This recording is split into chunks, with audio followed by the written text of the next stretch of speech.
हवा में एक सरगोशी स्टार डस्ट का गायब होना। एंडीज पहाड़, शानदार, जबरदस्त बर्फ और पत्थर का एक ऐसा इलाका जो आसमान छूता हो। यहीं इस विशाल वीराने में एक रहस्य ने जन्म लिया। ये बात अगस्त 1947 के एक सर्द दिन की है। एक बिल्कुल नया नवेला एयरलाइनर जिसका नाम स्टार डस्ट था, उसने उड़ान भरी। इसमें ऐसे लोग थे जिनके दिल में उम्मीदें और भविष्य के लिए प्लान्स थे, लेकिन स्टार डस्ट की किस्मत में अपनी मंजिल पर पहुंचना लिखा ही नहीं था। वो बस गायब हो गया। पहाड़ों ने उसे निगल लिया। पीछे रह गए तो बस सवाल और एक अकेला उलझा देने वाला शब्द। दुनिया इंतजार करती रही बेसब्री से। लापता प्लेन की खबर जंगल की आग की तरह फैल गई। फैमिलीज उम्मीद के एक नाजुक धागे से बंधे रहे, लेकिन एंडीज के पहाड़ राजों को बड़ी सख्ती से छुपा कर रखते हैं। दिन रातों में बदलते गए पर कोई निशान नहीं, कोई रैकेज नहीं। वो एयरक्राफ्ट एक BSAA स्टार डस्ट जैसे हवा में घुल गया हो, बर्फ में पिघल गया, या शायद खुद एक कहानी बन गया।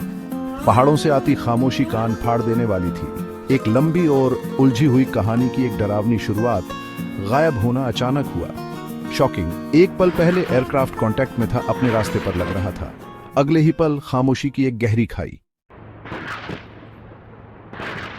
The flying stage coach, passengers and purpose. Aircraft खुद अपने जमाने का एक अजूबा था। एक एवरो 691 लैंकेस्ट्रियन जो वर्ल्ड वॉर 2 के एक बॉम्बर को बदलकर बनाया गया था। नाम था स्टार डस्ट और यह तेजी से सफर कराने का वादा करता था। इसे ब्रिटिश साउथ अमेरिकन एयरवेज यानी BSA चलाती थी। यह एयरलाइन नए रूट्स खोज रही थी, यूरोप को साउथ अमेरिका के दूर दराज इलाकों से जोड़ रही थी। ये एयर ट्रैवल के लिए बड़े हौसलों वाले दिन थे। ग्लोबल कनेक्शन का एक नया दौर शुरू हो रहा था, लेकिन आसमान, खासकर एंडीज के ऊपर, अब भी एक चैलेंज था। On board star dust flight CS-59 में 11 लोग सवार थे, 6 पैसेंजर्स और 5 क्रू मेंबर्स। हर पैसेंजर की अपनी कहानी थी, अपने सपने थे। एक पैलेस्टीनियन बिजनेसमैन थे जिनका नाम कासिस साइद अतला था। कहा जाता है कि उनके पास काफी गोल्ड था। एक British Kings messenger Paul Simpson जिनके पास डिप्लोमेटिक मेल था, और मार्टा लिम्पर्ट, एक जर्मन इमिग्रेंट जो शायद एक नई जिंदगी की तलाश में थी। उनके सफर करने के कारण अलग अलग थे, जिंदगी की तरह ही जुदा। हर कोई अब अनजाने में इस अनफोल्डिंग ट्रेजेडी का एक किरदार बन चुका था। क्रू में अनुभवी प्रोफेशनल्स थे। Across the roof of the world a fateful journey begins. Buenos Aires से डिपार्चर बिल्कुल स्मूथ था। स्टार डस्ट अर्जेंटीन आसमान में ऊपर उठा। वेदर कंडीशंस बहुत अच्छी तो नहीं थी, पर उड़ान के लिए ठीक ठाक मानी गई। सफर का शुरुआती हिस्सा बिना किसी घटना के गुजर गया। पैसेंजर्स ने शायद नीचे फैले हुए पाम्पास के मैदानों को देखा होगा, शायद उन्होंने खाना खाया होगा या धीरे धीरे बातें की होंगी। 4 रोल्स रॉयस मर्लिन इंजन्स की गूंज लगातार साथ थी। ताकत की प्रोग्रेस की आवाज जो हवा को चीर रही थी। सब ठीक लग रहा था जब वो पश्चिम की ओर बड़े पहाड़ों की तरफ बढ़ रहे थे। जैसे ही वो एंडीज के पास पहुंचे होंगे, लैंडस्केप एकदम बदल गया होगा। सपाट मैदानों की जगह छोटी पहाड़ियां और फिर ऊंची बर्फ से ढकी चोटियां आ गई होंगी। ये रूट का सबसे चैलेंजिंग हिस्सा था। पायलट्स को खतरनाक पासेस और अनप्रिडिक्टेबल वेदर के बीच से जहाज निकालना था। हवा पतली और ठंडी होती गई। क्लाउड्स अक्सर चोटियों को ढक लेते थे, खतरों को छुपाते हुए। क्रू मेंबर्स सतर्क रहे होंगे, अपने काम पर ध्यान दे रहे होंगे, इंस्ट्रूमेंट्स चेक कर रहे होंगे, ग्राउंड कंट्रोल से बात कर रहे होंगे, सांटियागो में उतरने की आखिरी तैयारी कर रहे होंगे। The cryptic final call. दोपहर ढल रही थी। स्टारडस्ट अपनी डेस्टिनेशन के करीब पहुंच रहा था, या ऐसा माना जा रहा था। लोकल टाइम के हिसाब से शाम के 5:41 पर कुछ बहुत ही अजीब हुआ। सांटियागो एयरपोर्ट के रेडियो ऑपरेटर को एक मोर्स कोड मैसेज मिला। ये स्टारडस्ट से था। ये उनका आखिरी मैसेज होने वाला था। ट्रांसमिशन बहुत हल्का था और उसे समझना मुश्किल था। जमीन पर मौजूद ऑपरेटर ने ध्यान से सुना। वो रूटीन अराइवल इंफॉर्मेशन की उम्मीद कर रहा था, लेकिन जो उसने सुना वो उलझन में डालने वाला था। मैसेज छोटा था, संक्षिप्त। वो कुछ अक्षरों पर खत्म हुआ, STENDEC स्टेंडेक। सांटियागो का रेडियो ऑपरेटर हैरान था। उसने दोबारा भेजने को कहा। स्टारडस्ट के ऑपरेटर ने फिर से स्टेंडेक टाइप किया और फिर खामोशी पूरी तरह से। ट्रांसमिशन अचानक बंद हो गया।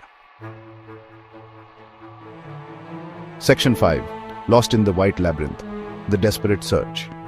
इमीडिएटली कॉन्टैक्ट टूटते ही खतरे की घंटी बज उठी।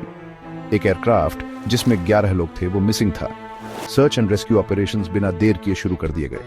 चिलियन और अर्जेंटीन एयरफोर्सेस ने आसमान में उड़ान भरी। पायलट्स ने एंडीज के ऊबड़ खाबड़ टेरेन को छाना।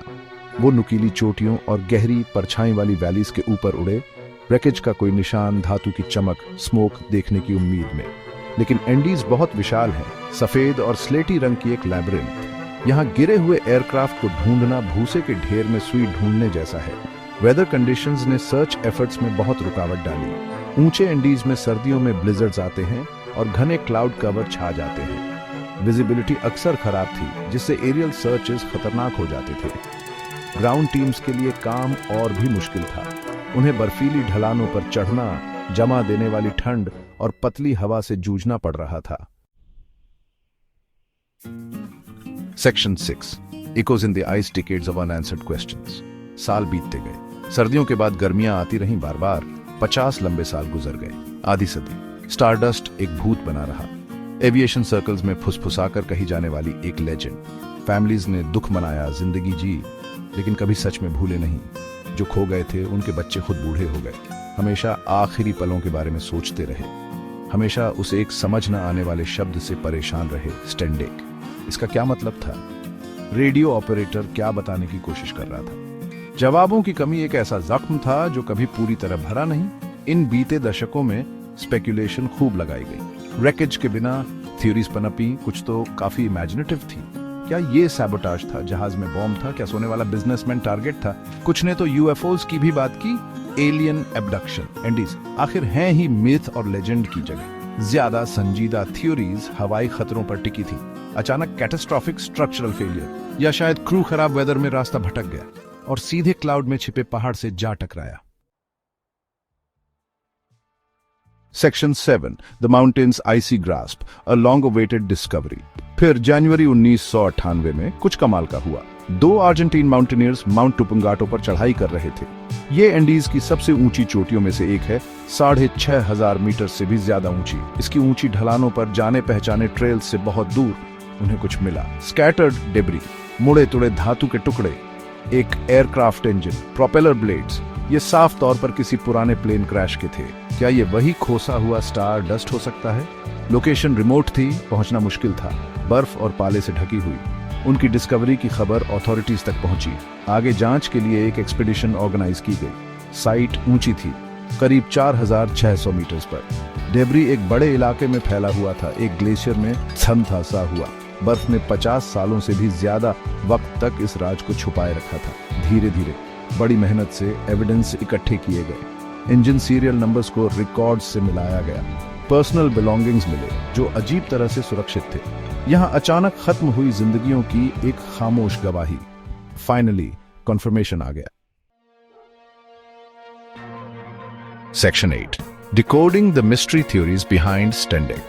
रैकेज मिलने के बाद इन्वेस्टिगेटर्स कहानी के और हिस्सों को जोड़ पाए। सबसे ज्यादा मुमकिन सिनारियो था एक नेविगेशनल एरर, जो ऊंचाई पर चलने वाली high altitude jet stream winds की वजह से हुआ, जिनके बारे में तब ज्यादा पता नहीं था। इन तेज हवाओं ने स्टारडस्ट को पूरब की तरफ धकेल दिया होगा, उसके तय ट्रैक से बहुत दूर, वापस ऊंचे एंडीज की तरफ। जबकि क्रू बादलों के ऊपर उड़ते हुए सोच रहा था कि वो सैंटियागो के पास पहुंच रहे हैं। उन्होंने शायद वक्त से पहले डिसेंट शुरू कर दिया होगा, ये सोचकर कि वो शहर के पास समतल जमीन के ऊपर हैं। इसके बजाय वो माउंट टुपुंगाटो की बेरहम दीवार से जा टकराए। लेकिन एस्टेंडिका का क्या? ये अब भी सबसे ज्यादा डिबेटेड हिस्सा है। एक थ्योरी कहती है कि ये मोर्स कोड को गलत समझने की वजह से हुआ। शायद किसी ऐसे पायलट ने भेजा हो जो आइसिंग या टर्बुलेंस से जूझ रहा हो, या किसी रेडियो ऑपरेटर ने जिसे ऊंचाई पर ऑक्सीजन की कमी, हिपोक्सिक, हो गई हो। अक्षर शायद गड़बड़ा गए हों। कुछ मानते हैं कि ये डिसेंट भेजने की कोशिश थी, या STDBY स्टैंड बाई, जिसके बाद कोई एरर हो गया हो, या फिर VALP वालपारेजो, एक ऑल्टरनेट एयरपोर्ट जो करप्ट हो गया हो। ट्रांसमिशन के हालात साफ तौर पर खराब थे। एक और प्लॉजिबल एक्सप्लेनेशन आइसिंग कंडीशन से जुड़ी है। सिवियर आइसिंग एयरक्राफ्ट की परफॉर्मेंस पर बहुत बुरा असर डाल सकती है, और पायलट के उसे कंट्रोल करने की काबिलियत पर भी। स्टेनडेक की शायद रेडियो ऑपरेटर डेनिस हार्मर की एक कोशिश हो सकती है, कुछ ऐसा बताने की जैसे severe turbulence, icing, now descending emergency. Section 9, the enduring riddle Stardust's legacy in the sky. Stardust का रैकेज मिलने से ये तो पता चल गया कि वो कहां था। वो माउंट टुपुंगाटो पर ऊंचाई पर पड़ा था, बर्फ और चट्टानों के बीच। इससे यह भी पता चला कि कैसे पहाड़ से हाई स्पीड इंपैक्ट, शायद खराब वेदर में ऑफ कोर्स नेविगेट करने की वजह से। लेकिन उस आखिरी क्रिप्टिक मैसेज स्टेंडिक का क्यों अब भी इल्यूसिव है। यही इस कभी न खत्म होने वाले मिस्ट्री का असली दिल है। 7 अक्षरों की एक एनिग्मा जिसने दशकों से एक्सपर्ट्स को उलझा रखा है और आज भी स्पेकुलेशन और हैरानी को दावत देती है। अपने अंत का सामना कर रहे क्रू की एक आखिरी अनक्लियर सी सरगोशी। स्टारडस्ट की कहानी एक पावरफुल रिमाइंडर है शुरुआती दौर के एविएटर्स की हिम्मत की, जो बाउंड्रीज को लांग रहे थे, और कुदरत की जबरदस्त ताकत की, खासकर एंडीज जैसी जगहों पर। टेक्नोलॉजी 1947 के बाद से बहुत एडवांस हो गई है। नेविगेशन सिस्टम्स कहीं ज्यादा प्रिसाइज हैं, वेदर फोरकास्टिंग ज्यादा सोफिस्टिकेटेड है। फिर भी आसमान अब भी अपने मिस्ट्रीज, अपने पोटेंशियल डेंजर्स छुपाए हुए है। हर फ्लाइट इंसानी इंजेन्युइटी का सबूत है, लेकिन साथ ही उन ताकतों के साथ एक नाजुक तालमेल भी जो हमारे पूरे कंट्रोल से बाहर है। स्टारडस्ट उस ग्रैंड सिम्फनी में एक उदास नोट की तरह है।